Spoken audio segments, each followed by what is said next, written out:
উপস্থিত সাংবাদিক বৃন্দ সবাইকে ছাত্রদল কেন্দ্রীয় সংসদের পক্ষ থেকে শুভেচ্ছা জানাচ্ছি এবং এই মাহে রমজানে কষ্ট করে আসার জন্য আবারও আপনাদের ধন্যবাদ জানাচ্ছি। উপস্থিতিবৃন্দ, বেসরকারি বিশ্ববিদ্যালয়ের শিক্ষার্থীদের সাথে সংগঠিত অপ্রীতিকর ঘটনায় জাতীয় নাগরিক পার্টির নেতা সার্জিস আলম কর্তৃক ছাত্রদলের উপর দোষ চাপানোর নিন্দা ও প্রতিবাদ। গত 5 মার্চ 2025 তারিখে জাতীয় নাগরিক পার্টির নেতা জনাব সার্জিস আলমের সাথে বেসরকারি বিশ্ববিদ্যালয়ের সাধারণ শিক্ষার্থীদের মধ্যে একটি অনাকাঙ্ক্ষিত ও অপ্রীতিকর ঘটনা ঘটেছে। দেশের যে কোনো জায়গায় কোনো অপ্রীতিকর ঘটনা ঘটলেই উদ্দেশ্য প্রণোদিতভাবে বাংলাদেশ জাতীয়তাবাদী ছাত্রদলের নাম জড়ানোর একটি দুরভিসন্ধিমূলক প্রবণতা আমরা লক্ষ্য করছি। বিষয়টি অত্যন্ত উদ্বেগজনক। নর্থ সাউথ বিশ্ববিদ্যালয়ে সংঘটিত ঘটনার প্রকৃত বৃত্তান্ত এই যে বুধবার রাত 10টার পরে সার্জিস আলম তার কর্মী সমর্থকদের নিয়ে বসুন্ধরা এলাকার ঘাটপাড় থেকে নর্থ সাউথ বিশ্ববিদ্যালয়ের 8 নম্বর গেটের দিকে আসেন। এই সময়ে 8 নম্বর গেটে নর্থ সাউথ বিশ্ববিদ্যালয়ের শিক্ষার্থীরা আড্ডারত ছিলেন। গেটের সামনে সার্জিস আলমের উপস্থিতি দেখে বেসরকারি বিশ্ববিদ্যালয়ের ছাত্ররা সার্জিস আলমকে উদ্দেশ্য করে দাবি সিন্ডিকেট ভেঙে দাও, গিরিয়ে দাও স্লোগান দেয়। উল্লেখ্য, নবগঠিত গণতান্ত্রিক ছাত্র সংসদে বেসরকারি বিশ্ববিদ্যালয়ের শিক্ষার্থীদের যথাযথ মূল্যায়ন না করার অভিযোগে উক্ত ছাত্র সংগঠনটি কতিপয় ক্ষমতাশালী নেতা আত্মপ্রকাশের দিনেই বেসরকারি বিশ্ববিদ্যালয়ের শিক্ষার্থীদের সাথে মধুর ক্যান্টিনে সংঘর্ষে জড়িয়েছে। জাতীয় নাগরিক পার্টি এবং গণতান্ত্রিক ছাত্র সংসদের শীর্ষ নেতাদের সাথে বেসরকারি বিশ্ববিদ্যালয়ের শিক্ষার্থীদের সাম্প্রতিক উত্তেজনাপূর্ণ সম্পর্কের কথা দেশের সকল রাজনীতি সচেতন মানুষের অবগত। পূর্বে রেশারেশির জের ধরেই নর্থ সাউথ বিশ্ববিদ্যালয়ে সার্জিস আলম বেসরকারি বিশ্ববিদ্যালয়ের শিক্ষার্থীদের বিক্ষোভের মুখে পড়েন। এই সময়ে সার্জিস আলমের সাথে নর্থ সাউথ বিশ্ববিদ্যালয়ের শিক্ষার্থীরা বাক বিতণ্ডায় জড়িয়ে পড়েন। সার্জিস আলমের সাথে নর্থ সাউথ বিশ্ববিদ্যালয়ের শিক্ষার্থীদের বিরুদ্ধে সূত্রপাত নাগরিক পার্টি এবং গণতান্ত্রিক ছাত্র সংসদের মধ্যকার দাবি বনাম প্রাইভেট বিশ্ববিদ্যালয় নিয়ে চলমান অভ্যন্তরীণ কুন্দল থেকে। কিন্তু দুঃখজনকভাবে সার্জিস আলম এই ঘটনাকে রাজনৈতিক রূপ দেওয়ার জন্য ছাত্রদলকে দায়ী করে ফেসবুকে পোস্ট করেন। তার দাবি সম্পূর্ণ ভিত্তিহীন ও কল্পনাপ্রসূত।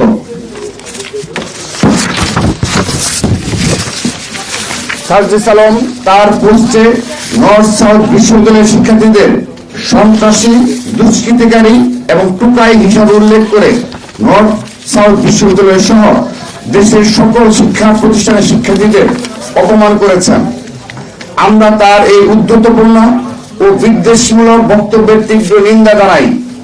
সার্জিস আলমের বক্তব্যে জুলাই আগস্টের গণঅভ্যুত্থানে বেসরকারি বিশ্ববিদ্যালয়ের শিক্ষার্থীদের নজিরবিহীন ত্যাগকে মর্যাদা হানি করা হয়েছে। আমরা তার এই বক্তব্য প্রত্যাহার করার দাবি জানাচ্ছি। উল্লেখ্য, ঘটনাস্থলে বাংলাদেশ জাতীয়তাবাদী ছাত্রদলের কোন সাংগঠনিক কার্যক্রম ছিল না সেদিন। নর্থ সাউথ বিশ্ববিদ্যালয়ের ছাত্রদলের নেতাকর্মীরাও ঘটনাস্থলে ছিল না। সার্জিস আলমের সাথে ছাত্রদলের কোনো বিরোধ হয়নি। তবে উল্টো সার্জিস আলমের শোডাউনে নিষিদ্ধ ঘোষিত ছাত্রলীগের চিহ্নিত সন্ত্রাসী এবং জুলাই আগস্টের গণহত্যার আসামিদেরকে দেখা গেছে।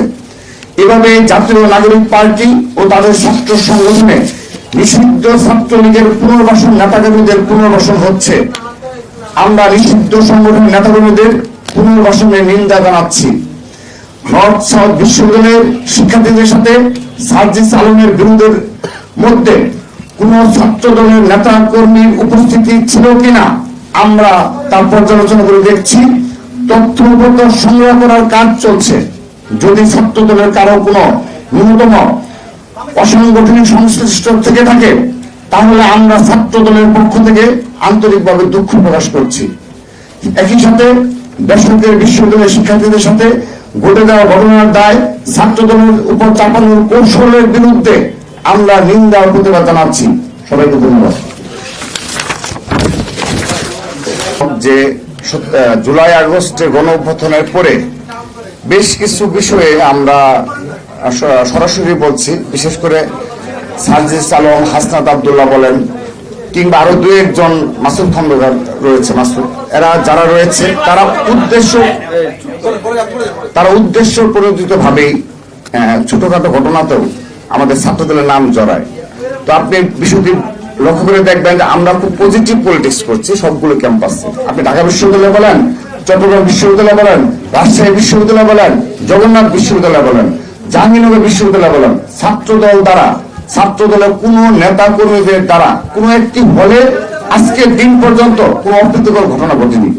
বরঞ্চ আমাদের সামান্যতম কোন সাংগঠনিক তৎপরতা যদি আমরা প্রকাশ না করা সত্ত্বেও হলগুলোতে, সেখানে দেখবেন যে তারপরও ব্যক্তিগত কোনো ঘটনা ঘটে থাকলে এই 7 মাসে এক দুটি ব্যক্তিগত ঘটনা ঘটেছে, তারপর অবশ্যই সেটি তারাও আবার স্বীকার করেছে 1-2 দিন পরে। তো সেই ব্যক্তিগত ঘটনার দায়ও কিন্তু চাপানোর চেষ্টা করা হয়েছে, যদিও সেটি সফল হয়নি। তো আমাদের এই ধরনের পজিটিভ মুভমেন্টের কারণে আমরা সত্যিকার অর্থেই গর্ব করেই বলছি যে প্রতিটি ক্যাম্পাসে আমাদের বিপুল সংখ্যক সাধারণ শিক্ষার্থীদের ছাত্রদলের পতাকা তলে দেখা যাচ্ছে। এবং আমরা যখন কোনো কর্মসূচি ঘোষণা করছি, যেমন ছাত্রলীগের বিচারের দাবিতে এবং তার দূষকদের বিচারের দাবিতে আমরা মার্চ ফর জাস্টিস কর্মসূচি পালন করেছি প্রায় 3 বা সারা বাংলাদেশের প্রতিটি ক্যাম্পাসে। তো সেখানে দেখবেন যে এই মিছিল দীর্ঘ থেকে দীর্ঘতর হচ্ছে, কারণ ছাত্রলীগের বিচারের দাবিতে সবাই আমরা একমত। এবং আমরা বেশ কিছু সামাজিক সাংস্কৃতিক কর্মকাণ্ড পরিচালনা করছি ক্যাম্পাসগুলিতে। আমরা ক্রীড়া প্রতিযোগিতার আয়োজন করেছি, এখানে তো সাধারণ শিক্ষার্থীরা অংশগ্রহণ করছে।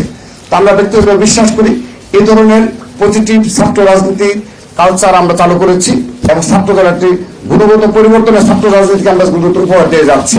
এই চ্যালেঞ্জকে তাদের সাংগঠনিক দক্ষতার মাধ্যমে মোকাবেলা করতে হবে, অপপ্রচারের মাধ্যমে নয়। সেজন্য আমরা বিনীতভাবে অনুরোধ জানাচ্ছি, আপনারা সাংগঠনিক ভাবে নিজের দলকে সুসংগঠিত করার মাধ্যমেই ছাত্র রাজনীতি গুণগত পরিবর্তন নিয়ে আসবেন।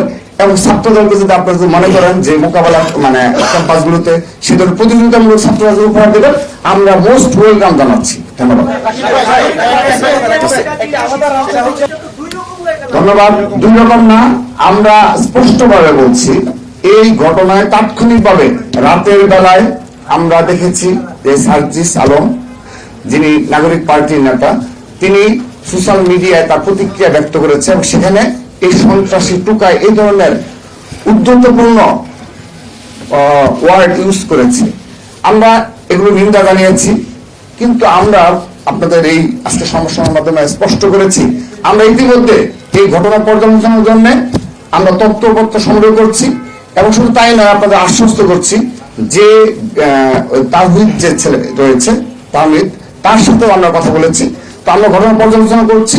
সে কারণে এই ঘটনার কারণে যদি সার্জিস আলম ব্যক্তিগতভাবে সম্মানহানি হয়ে থাকে, সেজন্য আমরা দুঃখ প্রকাশ করেছি। এখানে অন্য আমরা যেটা স্পষ্টভাবে বলতে চাই সেটি হচ্ছে ন্যাশনাল সিটিজেন পার্টির মুখ্য সংগঠক উত্তরাঞ্চল জনাব সার্জিস আলমের সাথে বাংলাদেশ জাতীয়তাবাদী ছাত্র দলের প্রত্যেকটি নেতাকর্মীর সুসম্পর্ক রয়েছে। আমাদের সাথে তাদের নিবিড় যোগাযোগ হয় যে কোনো বিষয়ে। আমরা যেটা স্পষ্টভাবে বলতে চাই, যে ঘটনাটি ঘটেছে রাত 10টার সময়, সে সময় বাংলাদেশের ধর্মপ্রাণ মুসলমানরা সবাই আসলে নামাজরত অবস্থায় ছিলেন। এই সময়ে জনাব সার্জিস আলম সেখানে কেন গিয়েছেন, এটি আমরা মনে করছি এই ঘটনায় ওনার কোনো ভিন্ন মতলব থাকতে পারে। এটি একটি ঘটনা। দ্বিতীয় হচ্ছে, এই সার্জিস আলম যে নসরাত বিশ্ববিদ্যালয়ে শিক্ষার্থীদের সাথে যে ঘটনা ঘটেছে, এটি নসরাত বিশ্ববিদ্যালয়ে সাধারণ শিক্ষার্থীদের সাথে ওনার ঝামেলা হয়েছে। এখানে বাংলাদেশ জাতীয়তাবাদী ছাত্র দলের কোন নেতা কর্মী সেভাবে জড়িত নয়। যদি নসরাত বিশ্ববিদ্যালয়ের সাধারণ শিক্ষার্থীদের মধ্যে বাংলাদেশ জাতীয়তাবাদী ছাত্র দলের কর্মী রয়েছে বলে আমরা আপনাদেরকে দৃশ্যমান ভাবে আমরা বলছি।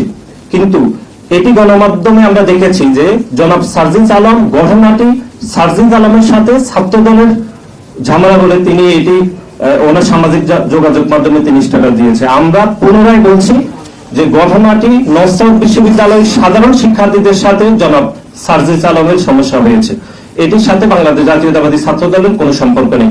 সাধারণ শিক্ষার্থীদের মধ্যে যদি বাংলাদেশ জাতীয়তাবাদী ছাত্র দলের কর্মী রয়েছে এরকম আমরা মনে করছি, এটি আমরা যাচাই বাছাই করে দেখছি। আর আরেকটি বিষয় আপনারা যেটি বলেছেন সেটি হচ্ছে, আমরা বলেছি যদি এরপরও ছাত্র দলের কোনো নেতা কর্মী জড়িত থাকে আমরা দুঃখ প্রকাশ করছি, কিন্তু আমাদের যে তদন্ত রিপোর্ট আপনারা যেটি বলেছেন সেটি ইতিমধ্যে কাজ চলমান রয়েছে। প্রাথমিক তদন্তে আমরা যে তথ্যগুলো আসছে সেটি আমরা আপনাদেরকে এখানে পুনর্ব্যক্ত করলাম। আচ্ছা, আমরা এটি প্রথম বলছি, নতুন রাজনৈতিক দল গঠিত হয়েছে।